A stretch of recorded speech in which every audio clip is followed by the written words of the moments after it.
Hello everyone, welcome to the session of Python programming language. Today we will be discussing about the concept of object-oriented paradigms with respect to Python's programming.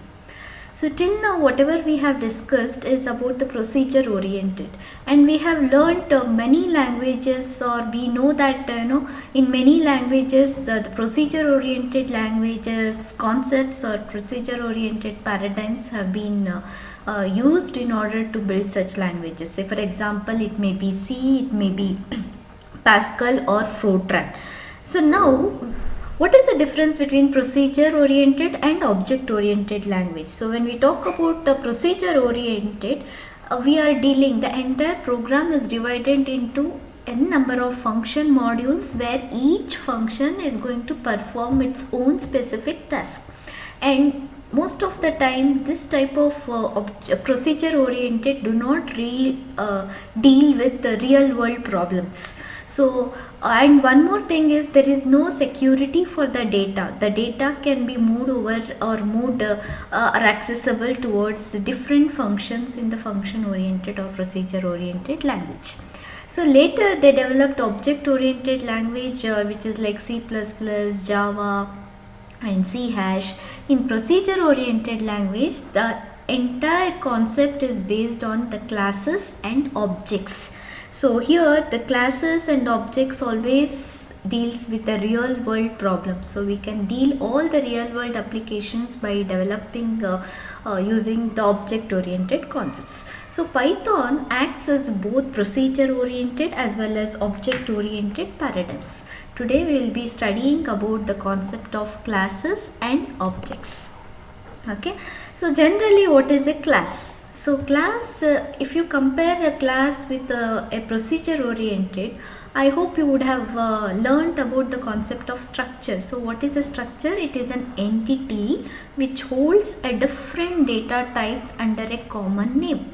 So similarly, in object oriented language, a class is a user defined type which binds the data. It means it can hold a n number of attributes or characteristics under a common entity. But with advanced version, a class can also bind a functionality of that particular class. So for example, if you consider a class called person, a person will have some set of attributes. Say for example, name, age, date of birth, designation, address, etc. And these defines the attributes, and the functions or functionality or behavior of the function of the class like walking, talking, breathing is also binded together under a common entity called class. So this is a class. So then what is an object? Object is an instance of the class. So when you talk about a person is a very generic entity. I can have too many people having all these attributes and behavior. Say for example, if I consider John, the name of John is, so the name of that person is John, his date of birth is blah blah blah, then the age is 25, address is Bangalore, and what is his behavior with respect to John. So this John becomes an instance of the class person. So what is an object? Object is nothing but John is an object, Peter is an object. So these John and Peter are called instance of a class. So that is called an object. It has a physical existence. Whereas when you talk about a class, it acts as a blueprint, a general thing which does not have any sort of memory allocated for it. Until and unless you create an object, a memory will not be allocated for this particular class. And hence you can create n number of objects. It's not that for a single class there will be only one associated object. You can have n number of objects for that particular class. Okay, when you look at the syntax of the class, a class is defined by using a keyword called class followed by name of the class which is defined by the user. And this is an optional thing which determines a comment section. So every class, generally when you go in the corporate world and solving real-time problems, when you are a developer, it is mandatory for you to design any functionality or any sort of entity by commenting the particular, because they have to know what is exactly that particular logical entity is doing. So hence the comment section is very important. So please do take care of the comment section, and you can always write about that particular class, what it exactly is going to do. Apart from this comment section, the important things that you are going to build or bind inside the class are variables as well as method. So what type of variables are associated with the class? They are instance variables, static variables as well as the local variables. And similarly you have instance methods, static methods and class methods. So we will be dealing one after the other when we go into the further topics. So now next move on to in depth about the class. So what is a class? As we had learned that it is acting as a blueprint. It acts as a logical entity, and this class is called programmer defined type. So whatever the name you give for the class, that is defined by the user. So here they have taken one example of a class called point.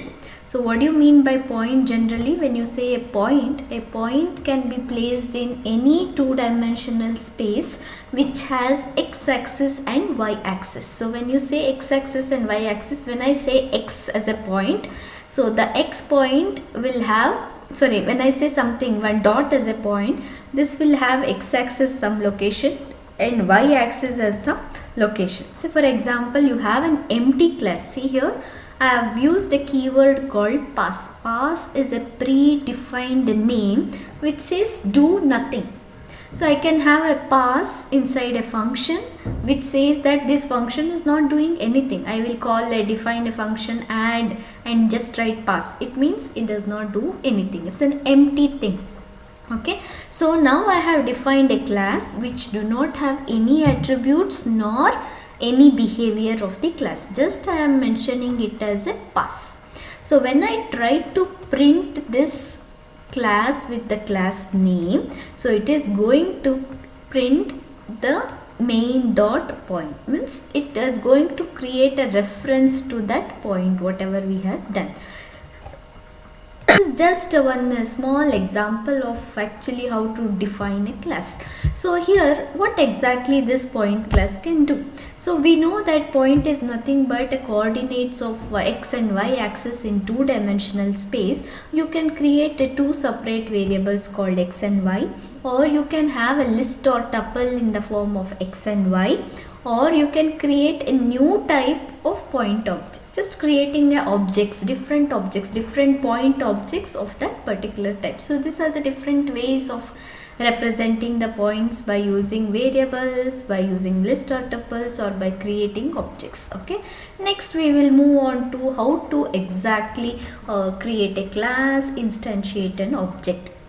Okay, so since class is a user defined type, we are not writing, see here we have not written any sort of variables or methods inside the class. I am defining a class called point which says that it is going to represent some 2D space. This is a comment section, so even though if you don't write pass, so this class is not going to do anything. So when you create a class, okay, so say for example I have created a class called point. So when I say this class, it is not doing anything. So how do I create an object of this particular class? I can say that object is some blank is equal to, so I am creating point. So in order to instantiate an object, so remember the instantiation is nothing but creating an instance of an object. So when I do this and when I try to print this blank, we will see what exactly it is going to have that in the blank object.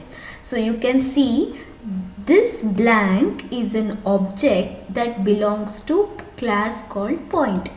So when I try to print a point, if I see, if you can observe here, I will try to print the name of the class that is point, and run the program. If you can observe here, the memory is not allocated. It says main is a class is a point which is belonging to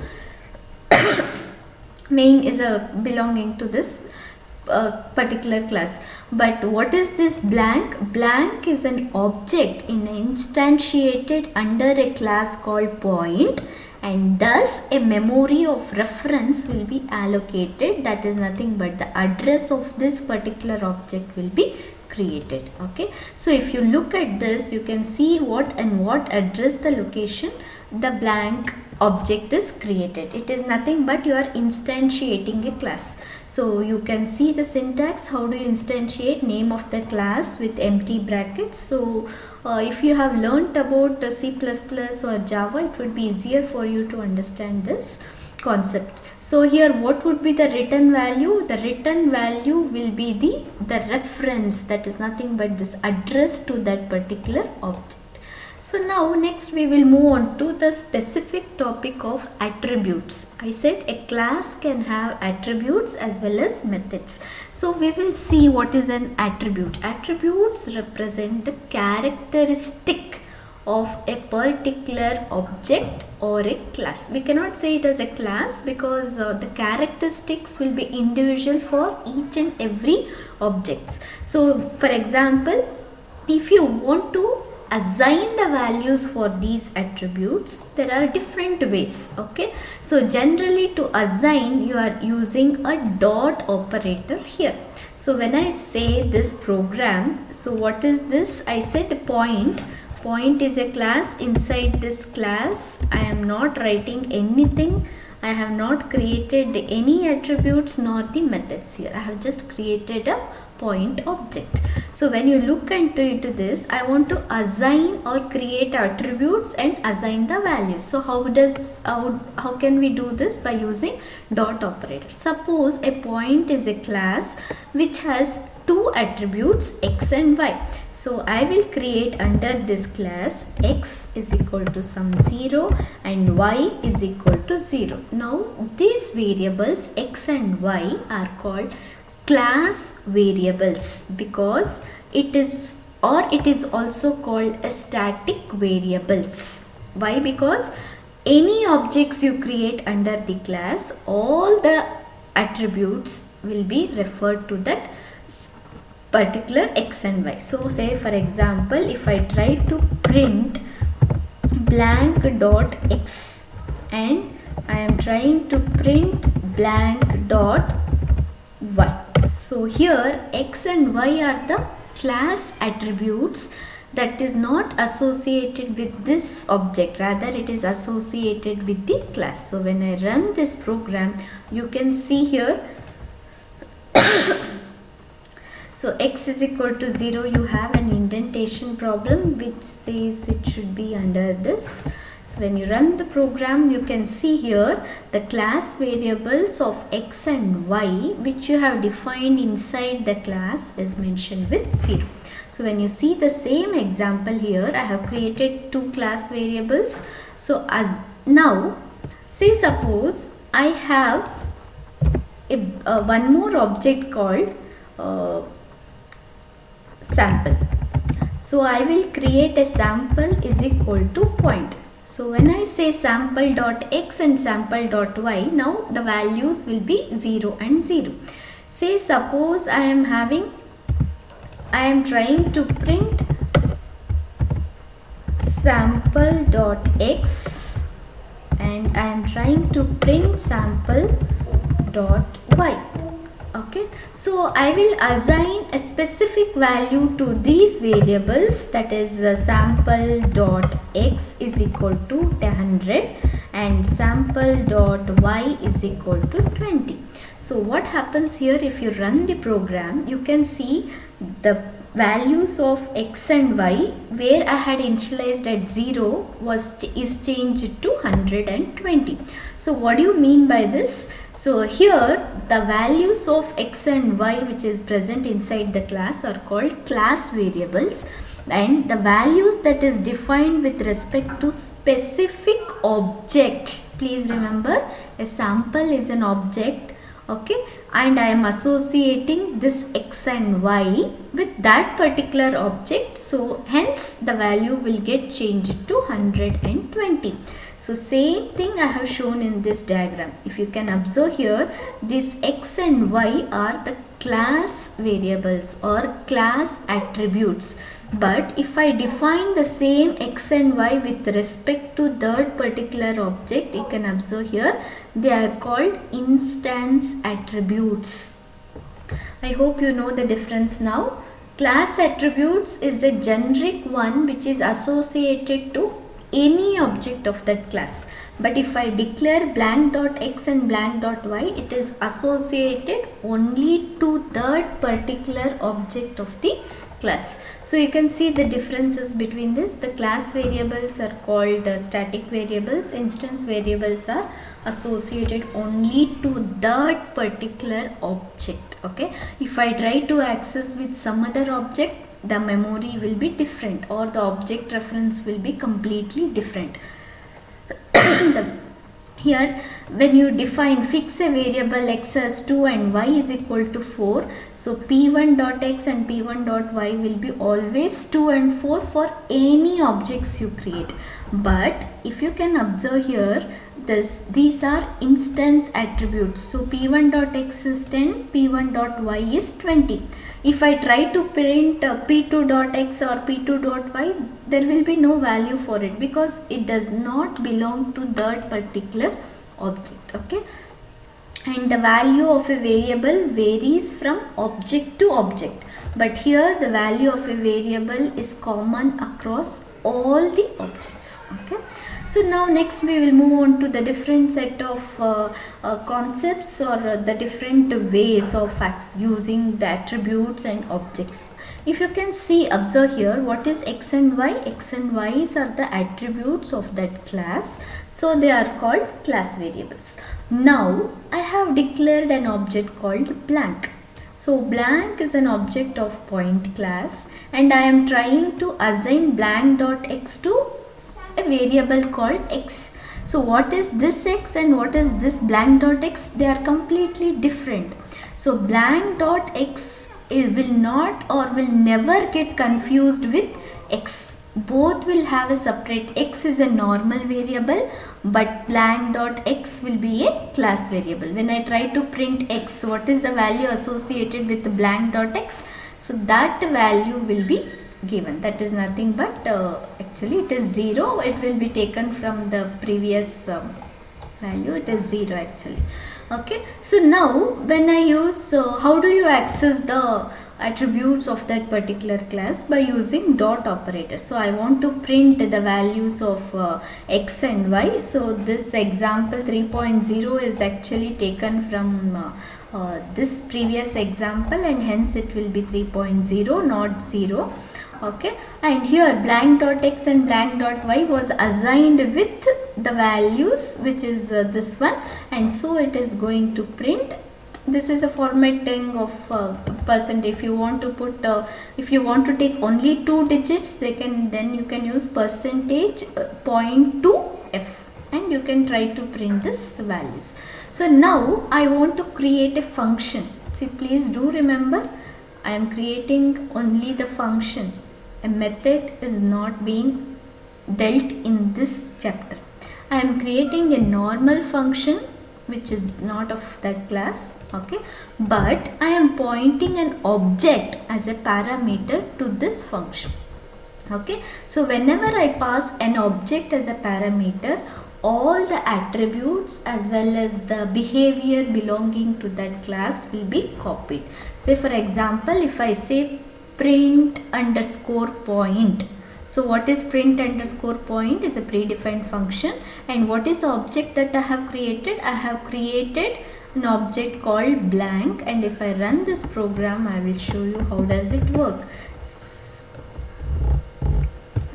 Here, since it is a function, here please specifying that it is outside the class. So when I say x is equal to y is equal to 0, and this is another set of statement, a class is a point class which is having x is equal to y is equal to 0, and I am trying to call a function by passing an object called blank. So this blank will become an alias to the variable p. So what is p having? P is nothing but you can access x and y, and when I run that program, so what value it is supposed to print?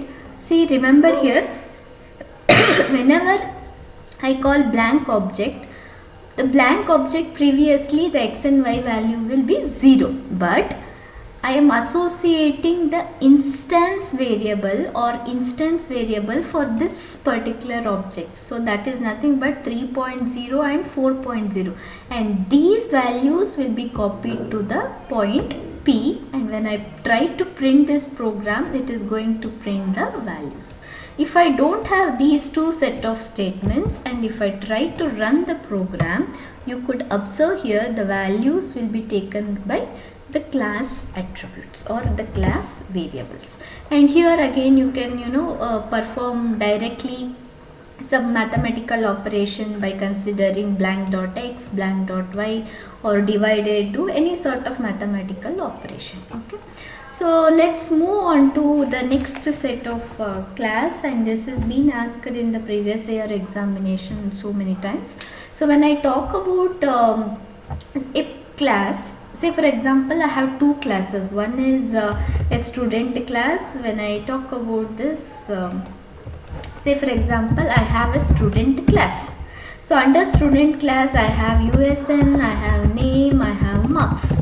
So this is the class of attributes that comes under student class. Suppose I have one more class, teacher class. So under teacher I can have name, I can have the subjects that are handled, and I can have a list of students, student objects which are under, just like elective. As an elective student, as an elective teacher, I have EC students under my subject. I have a set of telecom students under my subject. So what is happening here?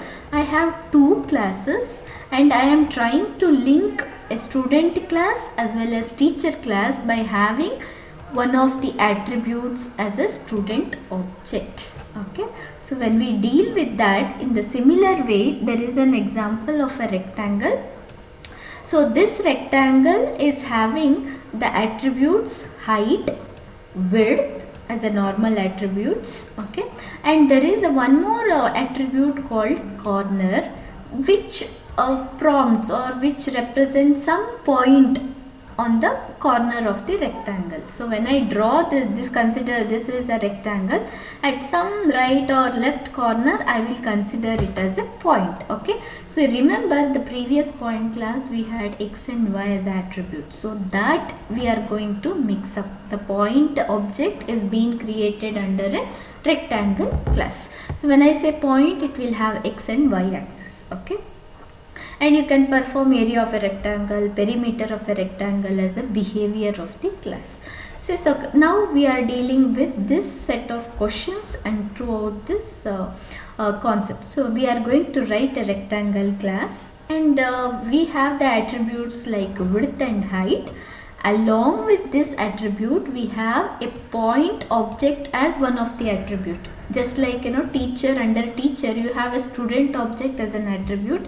In this rectangle we have an attribute called corner. This corner is an object of the point class. So I need to perform these three set of functions. One is first we need to print and where exactly the point is located, and the second computation is on finding the center of the rectangle. We have a mathematical formula for it, just we need to apply on that. And next is we need to resize in the sense I need to shrink it, or I need to increase the size of the rectangle. Okay, say consider this is a object diagram. Please note that whenever you are writing a class or explaining about the class, object diagram is very must. So rectangle is a class and point is one more class. So I am trying to mix up both the I am trying to associate these two classes. How? I have an attribute called width, I have an attribute called height, and I have a special attribute called corner, which is an object of this class called point.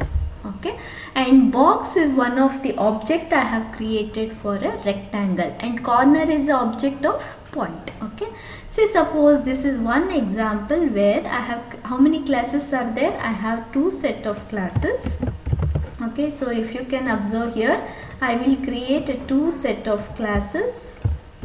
So one is a point class and another one is rectangle class. So here we'll see this. If you can observe here, I have not defined any set of attributes for this class, just I have created a class with some comments. Okay, so when I see this here, first thing what I am going to do here is I will create outside the class, I am going to create a set of objects. So box is an object. So now I will create an object called box which belongs to rectangular object. So now I have one more in the box. If you can observe here, let's not take this, we will try executing here. So box is a type of object belongs to rectangle class. And what does rectangle have? Rectangle have width and height. So box dot width is equal to 100 and box dot height is equal to 200. Now I have a corner as an attribute. So this belongs to box. So how do I create it? Box dot corner. But this box corner I cannot directly assign the value, but first I need to associate by creating a object for it. So box dot corner is equal to point. Now, so in order to access the attributes of that object, I have to say box dot corner dot x, box dot corner dot y. So we will run this program and see. Okay, so here you have box dot width and you have box dot height, box dot corner, and if you can observe here, I have a class object and object of that point class, and I have assigned. If you try to print all this, print, say for example I am trying to print box dot corner dot x. So what happens? What is the value of box dot corner dot x? So you will have you should have got 10 as a value. So what is the indentation problem here? So the indentation is here, and be careful with the indentation. So what is the value of x? See, directly I cannot take so point dot x or point dot y. Through the corner object which is belonging to the box object will be executed here. So now I want to print the values, as we have already studied with the previous slides how to print, and I am passing that point. So how do I pass this? I can pass box dot corner or print define print underscore point box dot corner. So box dot corner dot x and box dot corner dot y will be printed. Okay, next we will see this is how we are passing a parameter as an object, as we have already studied here. This this part you can similarly do. Whatever variable I did pass, I passed blank object, but here what variable we are going supposed to pass? We need to pass box dot corner. So if I call print, I have not defined the function, but just I am showing print underscore what is that, point. So what is the parameter I am supposed to pass? I need to pass box dot corner as a parameter. Okay, so now we will see how to return the value as a parameter. So here we are using as we discussed in the earlier, what is that? I want to find the center. I want to find the center of the rectangle. So in order to find the center of the rectangle, we have a mathematical formula. Suppose your rectangle is of width and height 10 and 20, and at some point of the corner there is a point. So this I want to place, it may be 0, suppose 0 0 or 1 1 or somewhere it is here. So at that position, from there, where is the center of the rectangle? So center of rectangle is considered by half of the width of width and half the width of the height plus x. So what is the half of the width of this is 10. and that should be added with the point x. So 10 divided by 2 is 5, 5 plus 1 is 6. What is the half the height is 10. Half the height is 20 divided by 2 is 10, 10 plus 1 is 11. So same formula is applied here. So I want to find the center of that particular object, that is nothing but box. So you are passing an object name here. You can use either box or any other name. So here I need to create, I want to know the center, means I need the values of point x and y. So how do you do this? I need to create an object called point and apply this formula, that is nothing but x plus half of the width of the rectangle and y plus half the width of the height. So what is this x? I cannot access directly p dot x and p dot y. So here p dot x and p dot y are the attributes of this point object. So what is from rectangle I have to access? So rect dot corner dot x and rect dot corner dot y plus half the width. So rect and this will be added. So when you call this function find underscore center, so since it is returning pointer object, that variable, if you try to print center, it will print 60 and 20. So if you remember this predefined function we have already learnt, you are passing the parameter. Okay, next is about mutability. So we know that mutability is nothing but you will be able to modify the variables that you have already created. So similarly you have objects, we can say that they are mutable objects, means even after you creating the values for that particular object, you will be able to modify it. So now I am trying, from the examples here, the box dot width was assigned with some value. I am trying to modify by adding it with 50 and similarly by adding it with 100. So now you can see that we are performing an action of resizing the rectangle. So in order to resize the rectangle, I want to increase the height and width from the existing rectangle. So for that I need to pass the three variables. So what is that three variables? One is the existing rectangle, this is for example box, and what is the increasing width and height that you are passing. So just by adding the existing width with the new width and existing height with the new height, you will be able to perform. The point is not required and I am trying to resize the rectangle. I can also shrink it by doing minus w and minus h. So hence we can say that the objects are mutable. And if you can observe this object diagram, the rect and the box. So what is rect and box? Box is the parameter which is used when you are calling a function, and here then this grow underscore rectangle you have given a separate as rect. So two memories will not be created, rather it will be like call by value. I hope you have you remember call by value. So in call by value, both, sorry, not call by value, I am very sorry, it is call by reference. So in call by reference you are just passing the address to the actual and formal parameter. So similarly when you have box as actual parameter and rect will be the formal parameter, both will be pointing to the same reference object. A memory, separate memory will not be created for it. And here now till now we have learnt increasing and decreasing the size. Now I want to change the position of a rectangle. Say for example the position starts here, I want to move the rectangle over here. So what should I do? I need to move that point with some x-axis and y-axis value. So for that what you are supposed to do, you should add some x-axis and y-axis. That is nothing but, say for example right now the position of rectangle from x-axis will be 20 and the y-axis will be 100.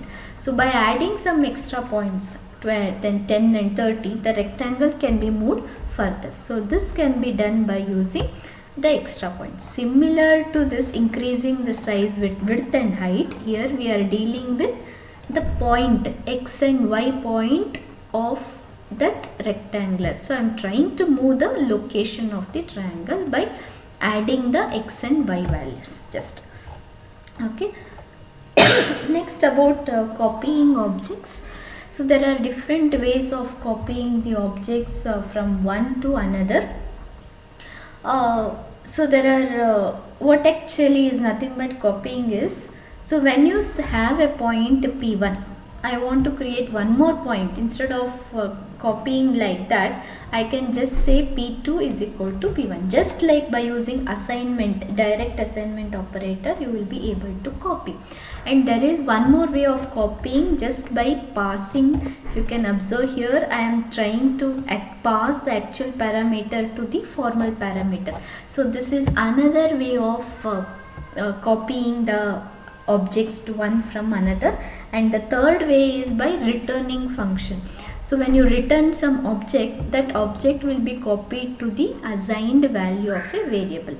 So when I say is P1 is equal to P2, when I check the program, it will say true. Why? Because both P1 and P2 is referring to the same reference of the object. If you can observe here, the copying will not create two separate memory locations. Rather, it will be pointing to the same memory location. If you can easily remember, call by reference, call by address in your C program, it is same as this. Okay, both P1 and P2 will be referring to the same object. It's just like an alias to this function.